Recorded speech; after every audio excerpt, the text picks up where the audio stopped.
খেতে খেতে আমার তো খালি এলান কুর্তি এসবেই চোখ ঘোরে। কি বৃষ্টি! আমি, মা, অভি আমরা তিনজনেই একদম বৃষ্টিতে এই যে অভির বাক্সটা দেখো এরকম হয়ে গেছে।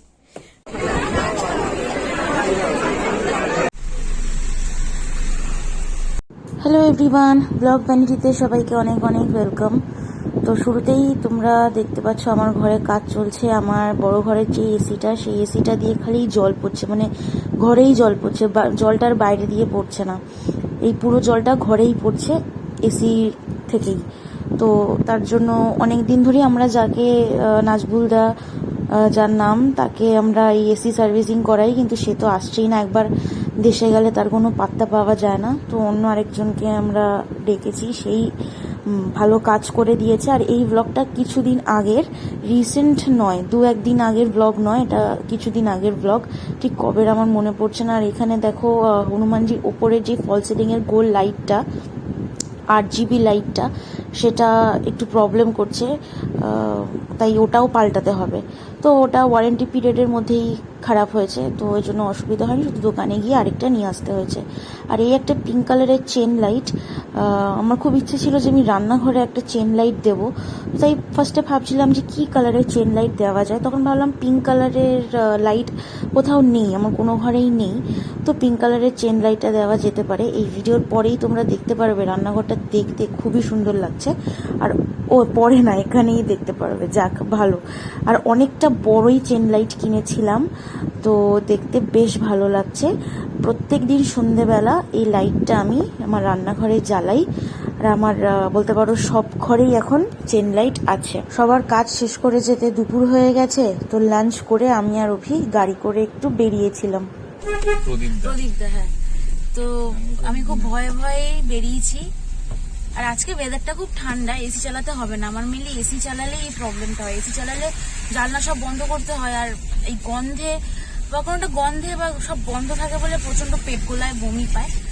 আমি আজকে অভিকে বলেছি আমি আজকে বেশিক্ষণ গাড়িতে বসে থাকবো, আমি দেখবো আমার আজকে বমি হয় কিনা। এইভাবেই আমাকে কাটাতে হবে এই বমিটা, তা না হলে না আমি একদম গাড়িতে উঠি না, একদম না। অভি রোজই গাড়ি নিয়ে বেরোয়, নয় সকালে, নয় দুপুরে, নয় রাতে, কখনো না কখনো একাই বেরোয়। আর ও আমাকে রোজই বলে চলো আমার সাথে চলো, আমি যাই না। আজকে আমি প্রপার খেয়ে দিয়েও বেরিয়েছি। তো এখন এই মেন রোডে উঠলাম, এতক্ষণ অব্দি ভেতর দিয়েই গাড়ি চালাচ্ছিল। দেখি কোথাও যদি যাবো, তা না হলে এভাবেই গাড়িতেই বসে থাকবো। আজকে আমি দেখবো আমার বমি হয় কি হয় না। আজকে যদি বমি না হয় আমি অনেকটা সাহস পাবো।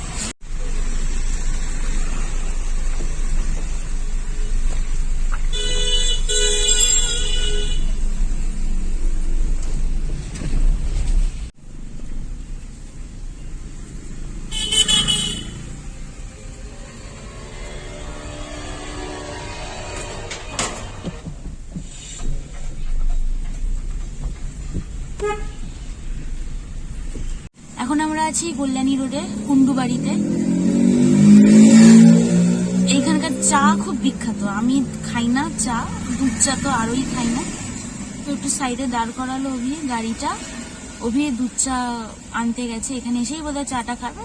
ওই দোকান অব্দি, ওইখানটা দোকান দেখাচ্ছে, কোথায় দোকানটা দেখো, এই যে দোকানটা, এই যে দোকানটা, এই যে দোকানটা খুবই বিখ্যাত দোকান এখানে। মানে এখানে আর একটু পর থেকে এখানে বাইক রাখা আর গাড়ি রাখা যায় না। যেমন বাইক আর গাড়ির ভিড়, তেমন মানুষের ভিড় এখানে।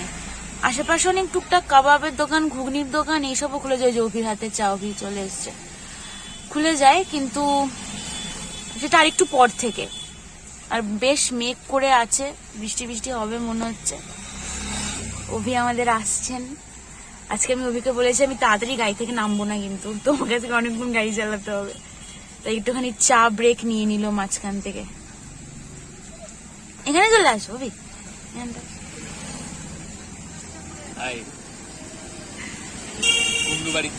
হ্যাঁ। এই চাটা খেলে আমার খুব অ্যাসিডিটি হয়ে যায়, এই চাটা খেলে আমার খুব অ্যাসিডিটি হয়ে যায়। খুব ঘন দুধের চা হয়ে গেছে। গাড়িতে ঘুরু ঘুরু করা, বাড়ি চলে এসেছি, তাও 45 মিনিটস হয়ে গেছে। এসে একটু রেস্ট নিলাম, এখন আবার বেরোচ্ছি। টুকটাক কিছু কেনাকাটা আছে, যদি টাইমে হয় তাহলে সেই সবকিছুই একবারে কেনাকাটা করেই আসবো। এখন আগে প্ল্যান হচ্ছে শ্রীলেদার্স যাওয়ার। যদি এখন শ্রীলেদার্স না যাই তাহলে আমার একটা আংটি আছে, সে আংটিটা না সোনারই আংটি, কিন্তু ওটা এডি পাথরই হবে হয়তো, হয়তো আমি ঠিক জানি না, ডায়মন্ড হতে পারে জানি না, আই গেস ওটা এডি পাথর। তো বারান্দার দরজাটা দিতে গিয়ে খুব বাজেভাবে ধাক্কা লাগে, যার জন্য আমার একটা স্টোন খুলে পড়ে যায়। তো আমি তার জন্য একবার সোনার দোকানে যাব, গিয়ে দেখবো যে এখনই সঙ্গে সঙ্গে স্টোনটা আংটিটায় লাগিয়ে দেবে কিনা। আগে ভাবছি কোনটা করবো, আগে শ্রীলেদার্স যাবো না, মা বলেছে মাও শ্রীলেদার্সে আসবে, তোমার অফিস থেকে ডিরেক্ট শ্রীলেদার্সের ওখানে চলে আসবে। প্লাস রাইয়েরও জন্মদিন 18 তারিখ, রাইয়ের জন্য একটা কিছু গিফট কিনতে হবে। মা বলে আজকেই গিফটটা কিনে নেবে, আমরা যদি টাইম পাই তাহলে আমরা আজকেই গিফট কিনে নেব। অভি ওখানে রেডি হয়ে গেছে, চলো বেরোই। আর এখন রান্নাঘরের চেন লাইটটা জ্বালিয়ে বেরোবো।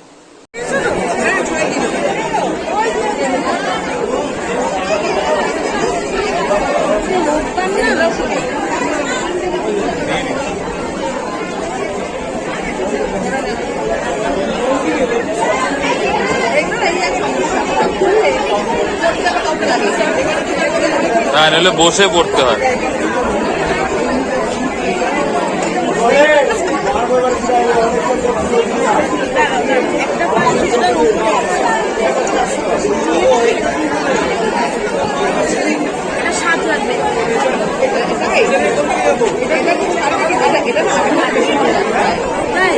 এটা আবার ছাড়বে তো, ইলাস্টিক না?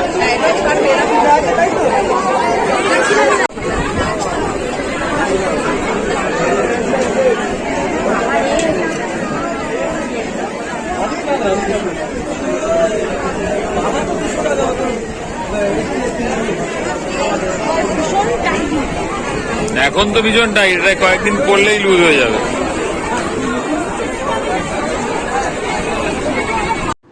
প্রচন্ড প্রচন্ড ভিড়, তোমরা দেখে বুঝতেই পারছো, নতুন খুলেছে এই ব্রাঞ্চটা। আর তার মধ্যে আবার পুজোর আগে আমরা কোনো একদিন শনিবার বা রবিবার হয়তো গেছিলাম। তো আমি কোনো মতে দুটো জুতো পছন্দ করলাম, যাই পছন্দ হচ্ছে সাইজ পাচ্ছি না, মা তো কিছু নিতেই পারলো না, দেখতেই পারছে না, এত ভিড়। মা আগের দিন যদিও নিয়েছে একটা দুটো জুতো, অভিও জুতো নিয়েছে, ওটা বোধহয় তোমাদের আমি লাস্ট ব্লগে দেখিয়েছি। তো এবার আমরা কাঁচকলের মুখে একটা খুব ভালো ফুচকাওয়ালা আছে, জুতো কিনে বেরিয়ে ওখান থেকে ফুচকা খেলাম। সেদিন না প্রচণ্ড বৃষ্টি পড়ছিল, আমি এখনও ভিডিও এডিট করছি আর মনে করার চেষ্টা করছি ডেটটা কবে, আমি এখনও মনে করতে পারছি না, কিন্তু শনিবার বা রোববার হবে এইটা আমার মনে আছে। অনেক কাজ নিয়ে বেরিয়েছিলাম ঠিকই, আর আমার যেন আংটিটার আর কিছু হলো না, ওটা না অ্যাকচুয়াল ডায়মন্ড ছিল, ওটা নর্মাল পাথর ছিল না, কিন্তু আমার আংটিটায় আর ওটা বসানো যাবে না। আমি যদি যেখান থেকে কিনেছি, আমি অঞ্জলি থেকে কিনেছিলাম, একবার ওখানে নিয়ে যাব, দেখা যাক। আর এইখানে আমরা সবাই যেই চশমার দোকান থেকে চশমা কিনি, আমার খুব দরকার ছিল দুটো চশমার, আমি ফাটাফাট এই দুটো চশমা কিনে ফেললাম। কি বৃষ্টি, আমি মা অভি আমরা তিনজনেই একদম বৃষ্টিতে ভিজে গেছি। মাকে বাড়ির সামনে নামিয়ে এলাম, মাও অনেকটা ভিজে গেছে। মায়ের ওড়নাটা আমাকে আর অভিকে দিয়ে দিল, শুধু ফেরার পথে দুজনে একটু মাথাটা ঢেকে নিলাম। আর আমাদের জুতোর বাক্সগুলো ভেঙে গেছে, মানে ভিজে গিয়ে নরম হয়ে গেছে। দাঁড়াও, এই যে অভির বাক্সটা দেখো এরকম হয়ে গেছে, ভিজে নরম হয়ে একদম খুলে গেছে বাক্সটা, কি অবস্থা। ঠিক আছে, সে অসুবিধা নেই, অভি এই জুতোটা কিনেছে। আমাদের আবার কেনাকাটা করতে বেশি সময় লাগে না। আমরা মোটামুটি দূর থেকে দাঁড়িয়েই দেখছিলাম, খুব ভিড়ের মধ্যে ঢুকিনি, যেটা দূর থেকে দেখে পছন্দ হয়েছে নিয়ে নিয়েছি। নিয়ে কাউন্টারের সামনে গিয়ে বলেছি আমার যেমন 6 নম্বর সাইজ লাগে, শ্রীলেদার্সের 6, অভি বোধহয় 9 না 10, আমরা যেরকম বলেছি আমাদের দিয়ে দিয়েছে। আমাদের যেইটুকু যা সময় লেগেছে বিল কাউন্টারে সময় লেগেছে, তাছাড়া আমাদের সিলেক্ট করতে সময় লাগেনি। আর এইটা আমার একটা, আমি এর আগেও তো একটা দেখেছি, ওটা তো আমার মা দিয়েছে, এইটা একটা। আর আমার, আরে কি হলো, ফাঁকা গেল, ও আচ্ছা, ভয় পেয়ে গেছি, এইটা একটা, ভয় পেয়ে গেছিলাম, কি হলো রে বাবা ফাঁকা কেন। এই যে এইটা একটা, এই তিনটে। অভি আরেকটা জুতো কিনবে, কিন্তু আজকে আর কেনেনি, ওয়েদারটাও ভালো ছিল না তখন, বলেছে নেক্সট উইকে গিয়ে আরেকটা কিনে নেবে। অফিসে যাই, এই জুতোগুলো খুবই কাজের, আর আমার এইগুলো। আর তোমাদেরকে একবার দেখাই, দাঁড়াও এই দরজাটা দিয়ে দিই, দেখো কাদা ফাদা পড়েছে এখানে। মোটামুটি এখন আমি এটা দিয়ে পাপোশটা দিয়ে একটু চেপে দিই। এই কি হলো, ব্লাড হয়ে গেল, ব্লাড হয়ে গেল নাকি? এই যে এইখানটা পিঙ্ক কালারের চেন লাইটটা আমরা রান্নাঘরে দিয়েছি। আমরা প্রথমে ভেবেছিলাম, খুব হেজি আসছে কেন, দাঁড়াও তো, একটু বেটার, যাই হোক। এইভাবে আমরা দিয়েছিলাম টাইলসের ওপরে, কিন্তু থাকেনি, ডাবল মাস্কিং টেপ দিয়ে এইভাবে আজকে ওই ছোট ছোট চায়না পেরেকগুলো হয় ওটা দিয়ে সেট করা হয়েছে। সকালে তো দেখলেই। আর হনুমানজির এই লাইটটাও একদম ঠিকঠাক, মাল্টি কালার লাইটটাও একদম ঠিকঠাক।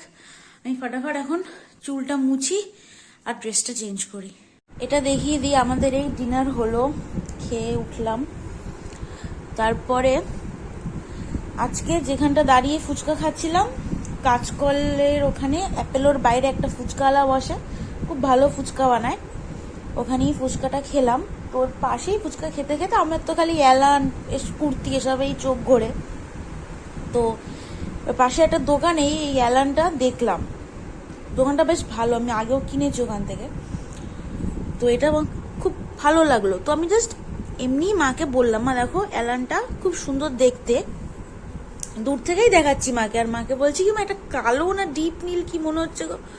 তোর মা বলছে দাঁড়া আমি গিয়ে জিজ্ঞাসা করি আর দেখি এটা আর কি কি কালার আছে। এলাম না, না জিজ্ঞেস করতে হবে না, সেই না ঠা করলাম, শুনলো তো না। তো গিয়ে দেখছে যে এটার সাথে লালও ছিল, মেরুনও ছিল, সব বিক্রি হয়ে গেছে, একটাই আছে, আর এটা একদম ডিপ নীল। এই দড়িটা বা এই ফিতেটা দেখলে বুঝতে পারবে এটা একদমই ডিপ নীল, সেম কালার। এটা ডিপ নীলের মধ্যে এরকম কাজ, গলাটা এরকম কাজ, হাতাটাও এরকম। আর এলানের নিচ পোর্শনটা দেখাই। দোকানের নামটা আমি ঠিক বলতে পারবো না, বিলটা মায়ের কাছেই আছে। আমি শুধু বলেছি এলানটা কি সুন্দর লাগছে না দেখতে, এটা কি রং, কালো না ডিপ নীল, ব্যাস। মা শুনেই চলে গেল আর আমাকে এটা সঙ্গে সঙ্গে কিনে দিল। মায়ের সামনে বলাও মুশকিল যে এটা ভালো লাগছে, এটা ভালো, সেটা ভালো, যদিও আমিও তাই করি মায়ের সাথে। মাও যদি কিছু বলে আমিও সঙ্গে সঙ্গে মাকেও সেটা কিনে দিই বা আমার কাছে থাকলে দিয়ে দিই। এলানের নিচটা পুরো এইরকম, এরকম কোচকানো কোচকানো, আর নিচটা এমন, হাতার সাথে গলার সাথে সুন্দর, এটা খুব সুন্দর দেখতে এলানটা। যাই হোক, এটা আরেকটা এলান আমার হয়ে গেল। এই মাসে কটা হলো অভি আমার? 6-7টা হয়ে গেছে বোধহয়, তাই না? 6-7টা হয়ে গেছে না এই মাসে। এটাও একটা, মাই তো অনেকগুলো কিনে দিল। হ্যাঁ, অনেকগুলো হয়ে গেছে। যখন দেখো যেখানেই দেখো সেখানেই এলান কিনে নাও। চকলেট খাচ্ছি, যদি ওই চকলেটটা দেওয়া হয়েছিল ওকে, সেটা শুভদা দিয়েছিল লাস্ট যেদিন আড্ডা দিতে গেছিলাম সেদিন দিয়েছিল কিনে। আর দুটো আইসক্রিমও দিয়েছিল, কিন্তু ও চকলেট মিষ্টি জিনিসটা ওরা ভালোবাসে না। খেয়েছে একটুখানি, কিন্তু বেশিরভাগটাই আমি খাচ্ছি। আর আজকে নিম্নচাপের জন্য সারাদিন বৃষ্টি যদিও হয়েছে, কিন্তু আমাদের দিনটা বেশ ভালো কেটেছে। সকালবেলা মিস্ত্রিরা এসেছিল, কয়েকটা ছোট ছোট প্রবলেম হয়েছিল, এসিটার একটা প্রবলেম হয়েছিল, ওগুলো সব কাজকর্ম হয়ে গেল। আর দুপুরবেলা হঠাৎ খাওয়ার পরে আমি প্ল্যান করলাম যে ও তো খুব, আমার গাড়িটা আমি চালাতে বেরোই, কিন্তু ও খুব একটা আমার সাথে বেরোনোর সময় পায় না, মাঝে মাঝে বেরোয়ও না। তো আজকে বললাম চলো বেরোই। আমি তো বমির জন্য বেরোই না। হ্যাঁ, তো তখন বৃষ্টিটা একটু কমেছিল, একদম কমেনি। তো ভাবলাম একটু বেরিয়ে আসি। তো এখান থেকে গিয়ে কল্যাণী হাইরোডের ওখান দিয়ে ঘুরে, কল্যাণী হাইরোডে আমাদের ওখানে কুন্ডু বাড়িতে খুব ভালো চা পাওয়া যায়, তো সেটাও খেলাম, বেশ ভালো। প্রায় 40-45 মিনিট গাড়ি চালালাম। আর ফরচুনেটলি ওর একটু শরীর খারাপ হয়নি, একদম হেসে হেসেও বরং বলছিল আর একটু চালাও। তাইলাম না, আস্তে আস্তে অন্ধকার হয়ে আসছে, মানে প্রথম দিন এরকমই থাক, এতক্ষণেই প্রথম চালালাম। টুকটাক আমি বেরোই কাজ করবে। তারপরে বাড়িতে ফিরে একটু রেস্ট নিয়ে আবার বেরোনো হলো। তো সিলেদার্স গেলাম, ওখান থেকে জুতো কেনা হলো, তারপরে ফিরলাম, ফিরে এসে ডিনার করে এন্ড অফ দ্য ডে। খুব ভালো একটা দিন কাটলো, উইকেন্ডটা এসে হোলি খুব ভালো। কিন্তু আমার এই আংটিটার কিছু হলো না। এবার আংটিটা আসলে তোমার মানে চেষ্টা করা হয়েছিল, কিন্তু ওইটা মানে রিপেয়ার করাটা একটু চাপই। কিন্তু ওটা যেহেতু এত ছোট, ওটা বোঝা যাচ্ছে ডায়মন্ডই, মানে আমি জিজ্ঞেস করলাম ডায়মন্ড না এডি, স্টোন বা নর্মাল পাথর বলছে না, এটা ডায়মন্ডে, মানে এত বাজেভাবে গ্রিলটায় লাগলো। ওটা মানে ওটা এতটা ছোট, ওটা দূর থেকে কিছু বোঝাই যাচ্ছে না, মানে সামনে এনেও চোখের কাছে আনলে বোঝা যাচ্ছে যে ওটা মানে একটা পাথর নেই। তো ঠিক আছে, আজকের ব্লগটা আমি শেষ করছি এখানে। তো তোমরা আবার নেক্সট ব্লগে আমরা কি করছি সেটা দেখতে পাবে। Tata, good night.